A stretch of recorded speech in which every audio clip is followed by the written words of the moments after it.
Hello guys, आज मैं explain करूंगी आरआर मूवी को, जो साउथ की एक ब्लॉकबस्टर मूवी है और जिसे IMDb पर रेटिंग मिली है 9.2 आउट ऑफ 10। फ्रेंड्स, मैं इस मूवी के बारे में जितना भी कहूँ उतना कम है और इसे आपको थिएटर में जाकर जरूर एंजॉय करना चाहिए। और इस मूवी के बारे में मैं इतनी तारीफ क्यों कर रही हूँ ये आपको थोड़ी ही देर में समझ आ जाएगा। तो चलिए मूवी को without wasting your time start करते हैं, क्योंकि मजा बहुत आने वाला है। मूवी के स्टार्टिंग के सीन में हमें एक छोटी लड़की दिखाई जाती है जिसका नाम मल्ली होता है, जो गाना गाते हुए एक ब्रिटिश गवर्नर की बीवी के हाथ पर एक टैटू बना रही थी। उसकी आवाज बहुत ही ज्यादा प्यारी थी और वो खूबसूरत डिजाइन्स बनाती थी। तभी वहाँ पर उसका पति यानी कि ब्रिटिश गवर्नर स्कॉर्प आ जाता है, जिसने बहुत सारे मासूम जानवरों की शिकार की थी। तभी उसकी बीवी उसे जाकर कहती है कि मैं इस लड़की को हमारे साथ लेना चाहती हूँ। स्कॉर्प अपने आदमियों से कहकर मल्ली के माँ बाप को कुछ पैसे दे देता है और अब वो मल्ली को हमेशा के लिए उनके साथ ले जाएंगे। तभी उसके माँ बाप बहुत ही ज्यादा कोशिश करते हैं ताकि वो उसे ना ले जाए, जिसके बाद एक सिपाही मल्ली की माँ के सर पर एक लकड़ी मार देता है, जिस वजह से वो बेचारी वहीं पर मर जाती है। अब यहाँ पर पुराने समय में सीन शिफ्ट हो जाता है, जहाँ पर हम दिल्ली का सीन देखते हैं, जहाँ लाला लाजपत राय की हत्या हुई थी और उसके बदले लोग प्रोटेस्ट कर रहे थे। तभी यहाँ पर हम मूवी के मेन कैरेक्टर अल्लू रामा राजू को देखते हैं, जो कि ब्रिटिश गवर्नर फोर्स में एक पुलिस ऑफिसर था। तभी एक आदमी अंदर पत्थर फेंक देता है। वो पत्थर एक ब्रिटिश गवर्नर की फोटो की फ्रेम पर लग जाता है, जिस वजह से ब्रिटिश कमांडर को बहुत ही ज्यादा गुस्सा आ जाता है। लेकिन तभी एंट्री हो जाती है राम की और वो एक लठ लेकर अकेले ही उस भीड़ में छलांग लगाता है और राम पूरे भीड़ से अकेले ही भिड़ जाता है, जिस वजह से प्रोटेस्ट करने वाले सभी गांव वाले उस पर टूट पड़ते हैं। लेकिन राम उन्हें डंडे से खूब मारता है और उस आदमी को पकड़कर उस गवर्नर के सामने पटक देता है। कुछ दिनों के बाद वहाँ के ऑफिसर्स को मेडल्स दिए जा रहे थे, लेकिन ब्रिटिश गवर्नर में जो भी इंडियंस थे उनको प्रमोट नहीं किया जा रहा था। और जबकि राम को पता था कि उसका तो सभी डेडिकेशन सही है, लेकिन उसके बाद भी उसे कोई भी प्रमोशन नहीं मिला। उस वजह से राम को बहुत ही ज्यादा गुस्सा आता है। बाद में निजाम का एक खास आदमी निजाम से मिलने आता है और वो उन्हें बताता है कि हाल ही में स्कॉटसन अपने परिवार के साथ आदिलाबाद में आए थे, तो वो अपने साथ कोंडो की एक बच्ची को ले गए। इसीलिए नवाब साहब चाहते हैं कि आप उसे वापस लौटा दे। जिस पर एडवर्ड बोलता है, तो क्या हुआ, कोंडा के सिंह होते हैं क्या? वो उन्हें बताते हैं कि सर वो बेटी बहुत ही ज्यादा मासूम है और वो लोग बहुत ही ज्यादा भोले वाले हैं और हर जुर्म को वो चुपचाप सहन करते हैं, मगर अगर उनके झुंड का अगर एक भी आदमी अलग हो जाए तो वो पागल हो जाते हैं। इसीलिए उन लोगों का एक गडरिया है जो जान से भी ज्यादा उनकी हिफाजत करता है। मैं आपको यही बात बताने आया हूँ कि वो गडरिया दिल्ली तक पहुँच चुका है और वो उस बच्ची को लिए बिना यहाँ से नहीं जाएगा, चाहे उसके लिए फिर वो अपनी जान क्यों न गवा दे। जिसके बाद वो अपने सारे ऑफिसर्स को बुलाकर उसे ढूंढने को कहता है और स्कॉट की बीवी कहती है कि जो कोई भी उसे ढूंढ कर ले आएगा मैं उसे स्पेशल ऑफिसर बना दूंगी। तभी राम वहाँ पर आकर उसे बोलता है कि आपको वो गडरिया जिंदा चाहिए या फिर मुर्दा। फिर हमें दिल्ली से दूर एक जंगल का सीन दिखाया जाता है, जहाँ पर हम इस मूवी के मेन कैरेक्टर कुमार रंभी को देखते हैं और वहाँ पर उसके शेर के साथ एक खूंखार लड़ाई हो जाती है और थोड़ी देर बाद में वो उस शेर को बेहोश कर पकड़ लेता है। फ्रेंड्स, कुमार रंभी का दूसरा नाम भीम भी है और वहाँ पर वो अपनी पहचान लोगों से छुपाता है और वहाँ पर वो एक मुसलमान के घर रहता है, जहाँ पर वो ये कहलाता है कि वो उनका बेटा है और वही उसका परिवार है। असल में भीम एक हिंदू है, लेकिन यहाँ पर वो अपनी पहचान छुपा रहा है। थोड़ी देर बाद में हम भीम को एक शॉप पर देखते हैं जो मोटरसाइकिल रिपेयरिंग का था। राम यहाँ पर उसकी ही तलाश कर रहा था और इसीलिए वो क्रांतिकारियों की एक रैली में आ जाता है, जहाँ पर कुछ क्रांतिकारी अंग्रेजों के खिलाफ आवाज उठा रहे थे, उनकी जुल्मों की बातें कर रहे थे। तभी राम कहता है कि सबसे अच्छा हम स्कॉट को ही मार दे। जिस पर भीम का एक आदमी जिसका नाम लक्षु था, वो राम से पूछता है कि क्या ऐसा हो सकता है। वो उसे कहता है कि भाई, क्या आप मेरे भाई से मिलना चाहोगे? हमें आपकी सलाह की बहुत ज्यादा जरूरत है। राम कहता है कि हाँ, क्यों नहीं। तभी लक्ष्य उसे अपने साथ लेकर जाने लगता है, मगर रास्ते में एक चेक पोस्ट पर एक पुलिस ऑफिसर के सामने वो अपनी पहचान दिखाता है, जिस वजह से वो उसे सैल्यूट मार देता है। अब उस वजह से लक्ष्य को पता चल जाता है कि ये एक पुलिस वाला है, इसीलिए वो वहाँ से भागने लगता है। राम भी उसका पीछा करने लगता है, लेकिन वो उसे नहीं पकड़ पाता। राम उसे पकड़ता हुआ एक ब्रिज पर पहुंच जाता है। तभी ब्रिज पर से गुजरती हुई ट्रेन में आग लग जाती है और इसी वजह से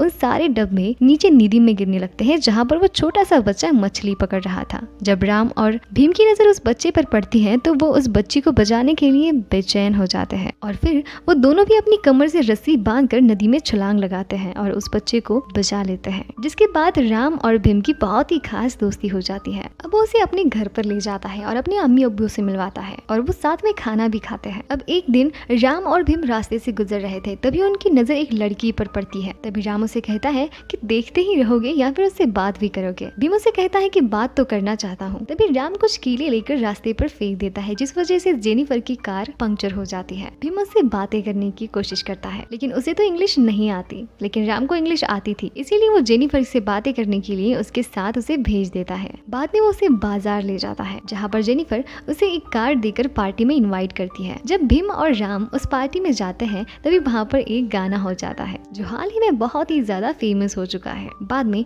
जेनिफर पैलेस घूमने का ऑफर करती है, जिसके बहाने वो छुपकर उस बेटी यानी उस मल्ली को भी मिलता है। वो अभी उसके साथ जाना चाहती है। उन्होंने उसे जेल में बंद कर दिया था, लेकिन भीम यहाँ पर मजबूर था, वो उसे अभी छुड़ा नहीं सकता, इसीलिए वो वहाँ से चला जाता है। उधर राम को भी लक्ष्य मिल जाता है और वो उसे पकड़कर बहुत मारता है और मारकर जब राम थोड़ी देर के लिए बाहर जाता है तभी लक्ष्य को एक सांप मिल जाता है जो वो राम पर छोड़ देता है और सांप काटने की वजह से अब राम की हालत बहुत ही ज्यादा खराब हो जाती है, जिसके बाद लक्ष्य को वो छोड़ देता है। वही राम अपनी इसी हालत में भीम के पास पहुंच जाता है। भीम उसे जल्दी से जड़ी बूटी की दवा पिलाता है, जिससे राम की हालत में कुछ सुधार आने लगता है। तभी राम को भीम के गले में वो रस्सी दिखाई देती है, जिस वजह से वो समझ जाता है कि वो गडरिया कोई और नहीं बल्कि भीम ही है, जिसकी उसे तलाश है। लेकिन थोड़ी देर बाद में उसकी हालत बहुत ज्यादा खराब होने लगती है फिर से, इसीलिए भीम उसे अपने घर पर छोड़कर उस बच्ची को बचाने के लिए निकल जाता है, क्योंकि अब पैलेस में एक फंक्शन था और वहाँ पर बहुत सारे पकड़े हुए जानवरों को छोड़ दिया जाता है। वो सारे जानवर ब्रिटिशर पर हमला कर देते हैं, क्योंकि उन्हें पता था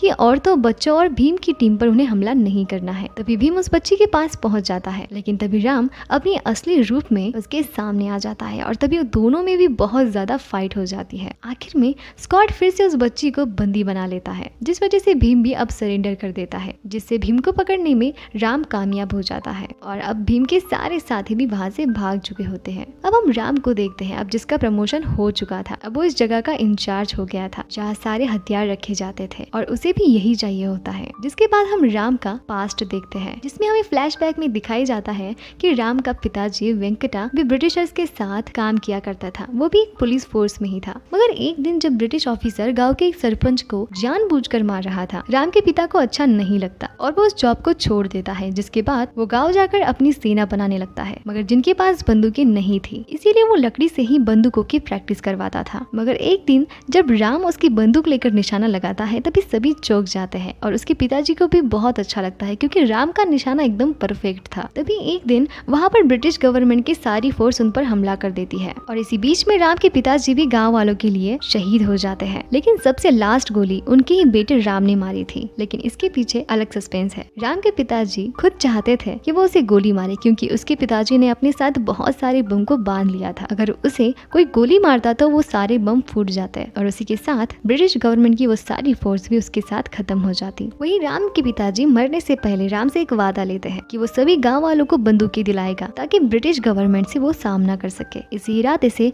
वो अब दिल्ली में आ चुका था। अब यहाँ पर भीम को पेश किया जाता है, जहाँ पर भीम को कोड़े पड़ने वाले थे और ये सजा भी खुद राम को ही उसे देनी थी। राम को बहुत ही ज्यादा गिल्ट फील हो रहा था, पर क्या करे, ब्रिटिश गवर्नमेंट का रूल था और उसे उसको तब तक कोड़े लगाने थे जब तक वो झुक नहीं जाता। राम तंग आकर खुद ही चैन खींचकर उसे झुकाने लगता है, लेकिन भीम फिर से उठ जाता है और वहाँ पर वो एक गाना गाने लगता है, जिस वजह से वहाँ पर की जो जनता है उसमें जोश आने लगता है। वो लोग भी उसे बचाने की कोशिश करते हैं, लेकिन भीम को फिर से पकड़ लिया जाता है। लेकिन अब राम को बहुत ही ज्यादा गिल्ट महसूस हो रहा था और वो ये सारी बातें अपनी मंगेतर सीता को बताता है कि किस तरह से वो अपने दोस्त को मार रहा है और वो नहीं चाहता, बल्कि वो तो उसे अब बचाना चाहता है। भीम की अकड़ अभी भी नहीं जाती, इसीलिए ब्रिटिश ऑफिसर उसे फांसी देने की सजा सुनाता है, लेकिन राम भीम को बचाना चाहता था। इसीलिए राम ब्रिटिश ऑफिसर से बात करता है कि भीम को नदी किनारे हम उसी बच्ची के सामने मारेंगे और मारने के बाद उसी नदी में उसे बहा देंगे। राम का ये आइडिया उस ऑफिसर को भी पसंद आता है, जिसके बाद राम रात को सारी बंदूकों में से गोलियां निकाल लेता है और राम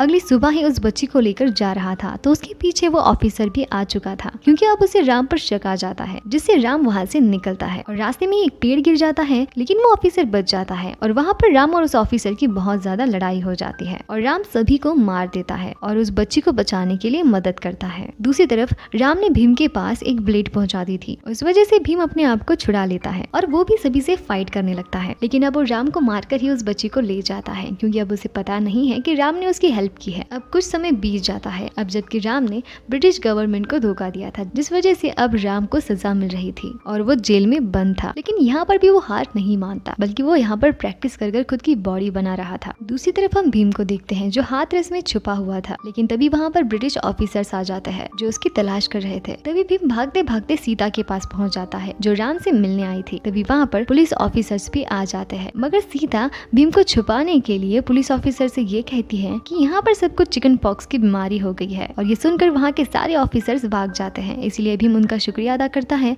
और जहाँ उसे पता चलता है कि वो राम की मंगेतर है। जिसके बाद वो राम की सारी कहानी भीम को बताने लगती है और साथ ही में वो ये भी बताती है कि उन्होंने ही आपको बचाया था, जिस वजह से अब ब्रिटिश गवर्नमेंट उन्हें आज फांसी लगवाने वाली है। ये सुनकर भीम को बहुत ही ज्यादा बुरा फील होता है। इसीलिए वो सीता से प्रॉमिस करता है कि वो राम को छुड़ा कर ले आएगा। इसीलिए अब भीम दिल्ली जाता है और फिर से जेनिफर से मिलता है, जो उसे पैलेस का मार्ग देती है, जिसके जरिए वो राम को छुड़ा लेता है। और बाद में वो दोनों भी सभी से फाइट कर जंगल की ओर भागते हैं, जहाँ पर राम भगवान राम के गेटअप में आकर सभी को धनुष से मारने लगते हैं। और बाद में राम घोड़े पर बैठता है और भीम बाइक पर बैठता है और वो दोनों भी ब्रिटिश ऑफिसर्स के पैलेस में पहुंच जाते हैं, जहां पर फिर से एक जोरदार फाइट हो जाती है। उसी दरमियान राम और भीम वहां की सारी बंदूकें लेकर भाग जाते हैं। बीच रास्ते में राम को सीता मिल जाती है और भीम को भी अपने ट्राइब का एक बच्चा मिल जाता है। और इसी के साथ ये मूवी यहीं पर एंड हो जाती है। मेरी आपसे एक रिक्वेस्ट है, अगर आप मेरे चैनल पर नए हैं तो प्लीज़ मुझे सब्सक्राइब कर लीजिए और साथ ही में उस बेल आइकन को भी प्रेस कर दीजिए,